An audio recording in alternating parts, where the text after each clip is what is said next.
Welcome to my YouTube channel Kedar English classes. और आज हम लोग पढ़ने वाले हैं सीबीएसई 12th क्लास का इकोनॉमिक्स का chapter number 1, Indian economic development revision notes है। ये बहुत ही जल्दी क्विक रिवीजन में आपको कराने वाला हूँ।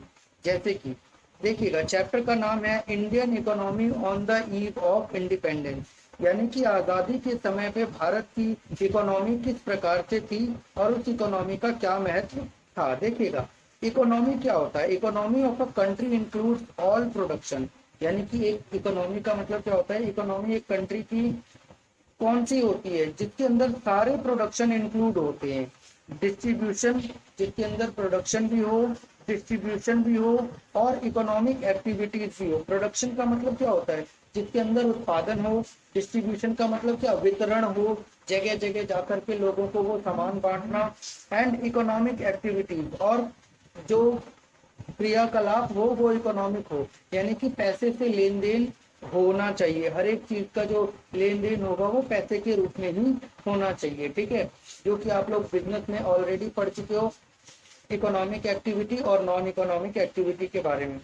ठीक है, तो यानी कि economy of a country includes all production, distribution और economic activity that relates with the people, जो कि लोगों से जुड़ी हुई है। And determine the standard of living, और लोगों की स्टैंडर्ड ऑफ लिविंग को आगे बढ़ाने के काम में आता है।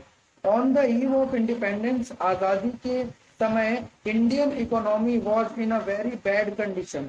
इंडियन इकोनॉमी जो थी बहुत ही बुरी हालत में थी। Indian economy was in a bad shape, बहुत ही बुरी हालत में थी।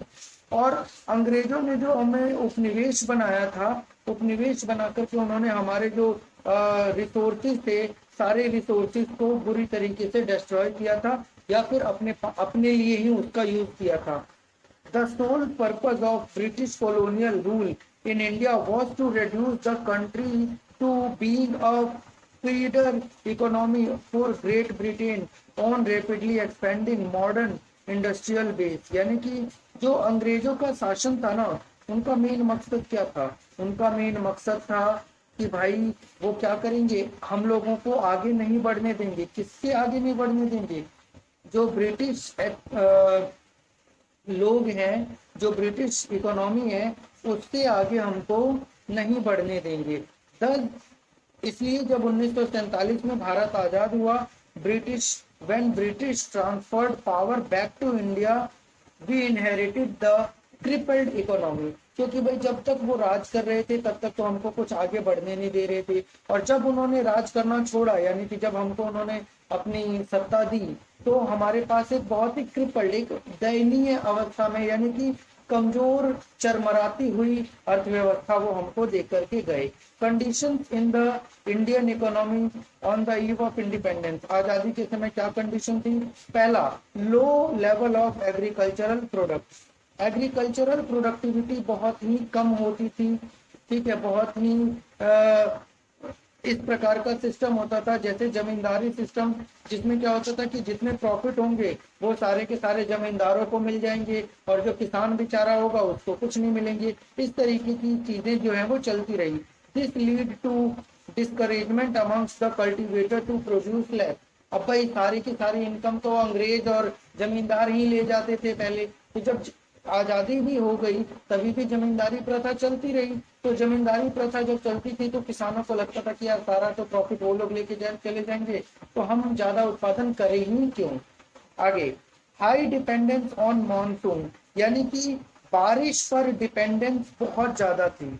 यानी कि आप इसे सिंपल शब्दों में ये समझ सकते हो, बारिश होगी तो फसल अच्छी होगी, बारिश अच्छी नहीं होगी तो फसल अच्छी नहीं होगी। इसी को कहते हैं हाई डिपेंडेंस ऑन मॉनसून। तीसरा, लैक ऑफ प्रॉपर इनपुट, हमारे पास फैसिलिटी बिल्कुल भी नहीं थी। ठीक है, जैसे कि फर्टिलाइजर नहीं थे, और aggravate to plight of the farmer, और हमारे यहाँ जो किसान थे उनकी जो हालत थी उसके ऊपर कोई ध्यान भी नहीं देता था। ठीक है, और इसकी वजह से जो हमारी इकोनॉमी की हालत थी, एग्रीकल्चरल प्रोडक्टिविटी की, वो बहुत ही दयनीय थी। इसके बाद क्या होता है, इंडस्ट्रियल सेक्टर में आते हैं हम। इंडस्ट्रियल सेक्टर में क्या था, डिस्क्रिमिनेटरी टैरिफ पॉलिसी थी। अंग्रेजों ने क्या किया था, डिस्क्रिमिनेट करते थे, यानी कि भारतीय सामान को देखो भाई, भारत से जैसे कि आप ये समझ लो कि भारत से वो एक हल्दी लेंगे, है ना, और कच्ची हल्दी लेंगे तो उसको पीस देंगे, है ना, उसको ग्राइंड कर देंगे, और ग्राइंड करने के बाद से वो उसका जो पीसी हुई हल्दी बना लेंगे। ठीक है, पिसी हुई हल्दी बना लेंगे। अब जब पिसी हुई हल्दी बना करके फिर वापस से इंडिया को ही बेचना शुरू कर देंगे वो। यानी कि कहने का मतलब क्या हुआ कि हमारा प्रोडक्ट जो रॉ मटेरियल हमारा था, उसी रॉ मटेरियल को हमें जो है महंगे दामों में बेचते थे। ठीक है, अब मान के चलो भाई, पिसी हुई हल्दी जिस तरीके से हम लेते हैं, वो अंग्रेजों की जो मॉडर्नाइजेशन जमाना था, तो अंग्रेजों ने तो बड़े बड़े आविष्कार करे थे, तो वो प्रोडक्ट की कीमत जो हमारा ही रॉ मटेरियल है, और हमें ही वो कीमत जो है ज्यादा चुकानी पड़ेगी। ठीक है, इस प्रकार का सिस्टम भी अंग्रेजों ने हमको दिया था। चलिए इसको एक बार पढ़ लेते हैं। The British government allowed tariff free export of raw material from India. यानी कि इंडिया से तो वो रॉ मटेरियल टैरिफ फ्री लेके जाएंगे, and tariff free import of British industrial product in India. मतलब कि यहाँ से जब वो सामान लेकर के जाएंगे भारत से, तो भी उनको टैक्स नहीं देना पड़ेगा, और अगर अंग्रेज अपना सामान भारत में भेजेंगे तो भी उनको टैक्स नहीं देना पड़ेगा। बट लेकिन a heavy duty on the export on Indian handicraft product, और जो भारत के हैंडीक्राफ्ट प्रोडक्ट थे उसके ऊपर बहुत ज्यादा हाई टैक्स लगेगा। It leads to decay the handicraft industry in India. भाई जब हमारे हाथ से बनाए हुए जैसे शॉल होते हैं या फिर और भी सामान होते हैं हस्त निर्मित, वो सामान जब विदेशों में भेजेंगे तो हाई टैक्स देना पड़ेगा। जब टैक्स देना पड़ेगा तो भाई हम करें क्या, तो हमारा जो ये जो बिजनेस है वो क्या होगा, ठप पड़ गया। कंपटीशन फ्रॉम मशीन, अब आपको अच्छे से पता है मशीन का काम और जो है आम आदमी का काम, जो हाथ से होगा वो काम, दोनों में बहुत ज्यादा डिफरेंस होता है। इसीलिए जो कंपटीशन था प्रोडक्ट का वो डिफरेंस हुआ, और हम लोगों के जो हाथ से बनाए हुए प्रोडक्ट थे वो पीछे पिछड़ते चले गए, और अंग्रेजों के जो मशीन से बनाए प्रोडक्ट थे वो आगे बढ़ गए। उनकी क्वालिटी हाई होती थी और लो कॉस्ट होती थी, यानी कि कीमत कम और जो क्वालिटी है वो ज्यादा। हमारे यहाँ क्या होगा, हाथ से बनाई हुई चीजों की कीमत ज्यादा होगी, लेकिन क्या होगा कि भाई क्वालिटी भी अच्छी होगी, लेकिन उनमें क्या है, कीमत कम और क्वालिटी अच्छी। और हाथ से बनाई हुई चीजों में बहुत सारी खामियां भी रह सकती हैं। ठीक है, तो इस तरीके से मशीनों से कंपटीशन नहीं कर पाए। न्यू पैटर्न्स ऑफ डिमांड, भाई जिस तरीके से अंग्रेज थे यहाँ पर, तो अंग्रेजों ने हम लोगों को भी अंग्रेज बना दिया थोड़ा सा, तो हमारे यहाँ के जो लोग थे ना, उनका जो डिमांड का पैटर्न था वो भी थोड़ा अलग हो गया। इंडियन प्रोडक्ट की डिमांड कम होने लगी और ब्रिटिश प्रोडक्ट की डिमांड ज्यादा होने लगी। इसकी वजह से इंडियन इंडस्ट्री भी टेंडेड टू पेरिश, मतलब कि वो लोग भी, इंडिया की जो इंडस्ट्री थी वो भी गिरने लगी, क्योंकि अब इंडियन वस्तुओं की डिमांड आप कर नहीं रहे हो, आप तो विदेशी वस्तुओं की डिमांड कर रहे हो। मोर मार्केट फॉर ब्रिटिश गुड्स, और अंग्रेजी सामानों के लिए ज्यादा मार्केट उपलब्ध हुए। जैसे कि जब रेलवे का इंट्रोडक्शन हुआ तो क्या हुआ, ट्रांसपोर्ट फैसिलिटीज जो किसने दी, ब्रिटिशर्स ने दी, और ये प्रोडक्ट जो है ये मार्केट में लो कॉस्ट पर आया, और इससे क्या हुआ, लोगों को किराया भाड़ा ये सब चीजें देने लगे। अब भाई इसी तरीके से भाई अब ट्रेन का जो किराया है वो सस्ता पड़ेगा और सुरक्षित भी है लगभग। अब भाई आप घोड़े से जाओगे या हमारे बैलगाड़ी से जाओगे तो फर्क तो काफी ज्यादा है ना भाई। तो हाई कॉस्ट लगता था, हाई कॉस्ट बहुत ज्यादा कॉस्ट लगती थी, और अंग्रेजों के सामान में कम कॉस्ट लगती थी। ठीक है, आपको रेल का एग्जांपल मैंने दे दिया। This lead to decay of industry in India, जिसकी वजह से इंडिया में इंडस्ट्री जो है और भी ज्यादा डिके हो गई। यानी कि अब आपको समझ में आएगा कि भाई अंग्रेजों ने किस तरीके से हमारे इंडस्ट्रियल सेक्टर का नाश किया, डिस्क्रिमिनेटरी टैरिफ पॉलिसी लगाकर मशीनों से कंपटीशन नहीं कर पाए, पैटर्न का नया डिमांड का नया पैटर्न हो गया, और फिर उसके बाद से ब्रिटिश गुड्स के लिए मार्केट भी बनने लगे। फॉरेन ट्रेड में क्या हुआ, देखो भाई बात ये हो गई फॉरेन ट्रेड में, due to discriminatory tariff policy adopted by the British government ने डिस्क्रिमिनेटिव टैरिफ पॉलिसी अपनाई थी by the British government. India became net exporter of raw material. India जो है वो क्या बन गया, मैंने बताया नहीं आपको कि हल्दी वाला जो एग्जांपल लिया वो तो मैंने आज के जमाने के हिसाब से लिया, उस जमाने में और भी चीजें होती थी, ठीक है ना। इंडिया जो है ना रॉ मटेरियल यहाँ से एक्सपोर्ट करेगा और प्राइमरी प्रोडक्ट जो है एक्सपोर्ट करेगा और खरीदेगा क्या, फिनिश गुड्स खरीदेगा। अब आप देख लो जरा, रॉ मटेरियल की कीमत तो कम होती ही है ना, और फिनिश गुड्स की कीमत जो होती है वो तो ज्यादा होती है। जैसे कि एक ब्रेड और ब्रेड से ब्रेड पकौड़ा बनाना, तो एक ब्रेड को अगर आप मार्केट में खरीदने जाओगे तो 1 रुपए 2 रुपए, लेकिन जब ब्रेड पकौड़ा खरीदने जाओगे तो 15 रुपए 20 रुपए। तो आप 1 रुपए का सामान बेच के 20 रुपए का सामान खरीद रहे हो, ठीक है। तो इसकी वजह से भी काफी ज्यादा प्रॉब्लम हुई। फिर composition of export and import showed the backwardness of Indian economy. Export जो था वो इस प्रकार से था कि भाई हम कम प्राइस पे ज्यादा एक्सपोर्ट करते थे, और इंपोर्ट जो था वो क्या था कि ज्यादा प्राइस पे, है ना, ज्यादा प्राइस पे इंपोर्ट किया करते थे। तो जब ज्यादा प्राइस पे इंपोर्ट करोगे तो आपकी इकोनॉमी तो डाउन होगी ही होगी, ठीक है।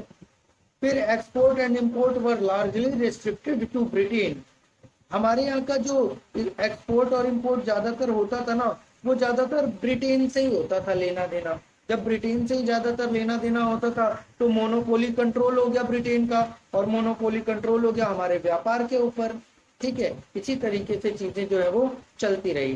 फिर सरप्लस प्रॉफिट, जितना भी हम लोग एक्स्ट्रा प्रॉफिट कमाते थे on account of foreign trade, यानी कि विदेशी व्यापार के माध्यम से जितना भी हम लोग एक्स्ट्रा पैसा कमाते थे, वो पैसा जो था वो हमारे अंग्रेज जो लोग थे वो आपस में डिस्ट्रीब्यूट कर लेते थे। कहते थे कि भाई एडमिनिस्ट्रेटिव पॉलिसी है, तो भाई मैं आपको जो है पैसा है वो एडमिनिस्ट्रेटिव पॉलिसी है, तो भाई आपसे सारा का सारा पैसा जो है वो ले लिया जाता था भाई, कि भाई वो हमको सरकार चला के दे रहे हैं, सुरक्षा दे रहे हैं वगैरह वगैरह करके वो पैसा ले लेते थे। It was the only use to increase the परच्यूट ऑफ ब्रिटिश गवर्नमेंट। अंग्रेजी सरकार के लिए महल बनाने के लिए, अंग्रेजी सरकार के जो नुमाइंदे होते थे उनको सुविधाएं देने के लिए ही हमारे फॉरेन ट्रेड का सरप्लस यूज किया जाता था। पहली बात तो मैंने आपको बताया कि सरप्लस होता कैसे था, बहुत मुश्किल ही सरप्लस होता होगा, और जो भी सरप्लस होता भी था उसका भी यूज ऐसे किया जाता था अंग्रेजों की सुविधाओं के लिए। डेमोग्राफिक कंडीशन क्या थी, हाई बर्थ रेट और हाई डेथ रेट, मरते भी ज्यादा थे पैदा भी ज्यादा होते थे। लो सर्वाइवल रेट, मतलब कि जीवित बच पाओगे ये कम चांस है। लो सर्वाइवल रेट, बच्चे पैदा भी ज्यादा होते थे, लोग मरते भी ज्यादा थे, ठीक है। विच इज नियरली 8 पर 1000 पर एनम, ठीक है। लो सर्वाइवल रेट यानी कि सर्वाइवल रेट जो था, जो नए बच्चे पैदा होते थे वो बहुत ही कम था। लाइफ एक्सपेक्टेंसी जो थी वो 32 साल की थी। एवरेज जो लाइफ थी वो 32 साल की थी। क्यों? क्योंकि उस समय छोटी छोटी बीमारियां हो जाती थी तो लोग मर जाते थे। Lack of health care facilities, health care की फैसिलिटीज अच्छी नहीं मिलती थी। Lack of awareness as well as lack of means for health care, health care भी नहीं मिलता था लोगों को। अब भाई आज की डेट में तो कैंसर हो जाता है तो भी बच जाते हैं, लेकिन उस समय तो मियादी बुखार हो जाता था तो आदमी मर जाता था, ठीक है। तो इस तरीके से लिटरेसी रेट जो था 16% था, जो कि हमारी बैकवर्डनेस को दर्शाता है। सिर्फ 100 में से 16 लोग ही पढ़े लिखे होते थे, तो उस समय पढ़े लिखे लोगों की कीमत बहुत ज्यादा थी। Which reflects the Indian social economic backwardness of our country, ठीक है। ये सब चीजें थी। ऑक्यूपेशनल स्ट्रक्चर क्या था, देश में ज्यादातर लोग यानी कि 72.7% लोग जो थे वो खेती बाड़ी का काम करते थे। ज्यादातर लोग जो थे वो खेती बाड़ी में इंक्लूड थे। 10% लोग ही ऐसे थे जो कि मैन्युफैक्चरिंग सेक्टर में काम करते थे, यानी कि कोई चीज का निर्माण करने में काम करते थे 10% लोग, और केवल 17% लोग ही टर्शरी सेक्टर में काम करते थे, यानी कि सर्विस सेक्टर में काम करते थे। यानी कि 17, 10, 27 और 72.7 लगभग 100% ये हमारा तीनों जोड़ करके होता है। यानी कि प्राइमरी सेक्टर में 72.7%, सेकेंडरी सेक्टर में 10.1 और टर्शरी सेक्टर में 17.2% लोग काम करते थे। अब आपको पता है प्राइमरी सेक्टर किसे कहते हैं, जिसमें खेती बाड़ी और उससे संबंधित काम होते हैं। सेकेंडरी सेक्टर किसे कहते हैं, जिसमें विनिर्माण होता है, नई चीजें बनाई जाती हैं। टर्शरी सेक्टर किसे कहते हैं, जिसमें सर्विस दी जाती है। There was an unbalanced growth of Indian economy at the time of independence. Independence के टाइम पर क्या कहते हैं उसे, अनबैलेंस्ड ग्रोथ थी, यानी कि कोई ग्रोथ हो ही नहीं रही थी अच्छी। जब ग्रोथ ही नहीं हो रही है तो इंडिपेंडेंस के टाइम पर बहुत ही बुरी हालत थी, ठीक है। तो फिर उस हालत को सुधारने के लिए बहुत और सारे काम किए हमारे देश की सरकारों ने। इंफ्रास्ट्रक्चर कैसा था, इंफ्रास्ट्रक्चरल डेवलपमेंट जो था अंग्रेजों के टाइम पर वो यही था कि उन्होंने ट्रांसपोर्ट दिया और कम्युनिकेशन दिया, ठीक है। ट्रांसपोर्ट और कम्युनिकेशन भी उन्होंने इस प्रकार का किया कि सिर्फ उससे उनको ही फायदा हो, है ना। जैसे कि ट्रेन चलाई तो ट्रेन भी अपने लिए चलाई, ठीक है। कम्युनिकेशन के सिस्टम बनाए तो अपने लिए बनाए। Introduction of Indian railway major breakthrough था, लेकिन ये कुछ कंस्ट्रक्शन साइट पर ही बनाते थे, ठीक है ना, कुछ डेवलपमेंट करने के लिए बनाते थे, अपने लिए डेवलपमेंट के लिए। But the main motive of the British government was to foster an interest of British government rather than the accelerate of growth Indian economy। यानी कि अंग्रेजों ने रेल तो बनाई, लेकिन अंग्रेजों का टारगेट क्या था कि वो अंग्रेजों की सेवा करें, ब्रिटिश गवर्नमेंट की सेवा करें, ना कि भारतीय लोगों की सेवा करें, ठीक है। There was a transition from barter system to of exchange to monetary system of exchange. और आजादी के समय के बाद से बार्टर सिस्टम से लेकर के, बार्टर सिस्टम का मतलब आपको पता है, वस्तु के बदले में, एक वस्तु के बदले में दूसरी वस्तु खरीदना या बेचना, ठीक है। तो बार्टर सिस्टम से मनी एक्सचेंज पर हम लोग आए, मॉनेटरी सिस्टम पर आए, मुद्रित व्यवस्था पर हम आए, which facilitate division of labour and large scale production, जिसकी वजह से हम लोग डिवीजन ऑफ लेबर कर पाए, तुम ये काम करोगे, तुम वो काम करोगे, और large scale of production, high level of productivity होगी, ठीक है। तो ये चैप्टर था, चैप्टर नंबर 1। मैंने आपको ये समरी बताने की कोशिश की है। आपको ये वीडियो कैसी लगी आप मुझे जरूर कमेंट करेंगे, ठीक है। और प्लीज मेरे वीडियोस को लाइक, शेयर और सब्सक्राइब जरूर कीजिए। Thank you students.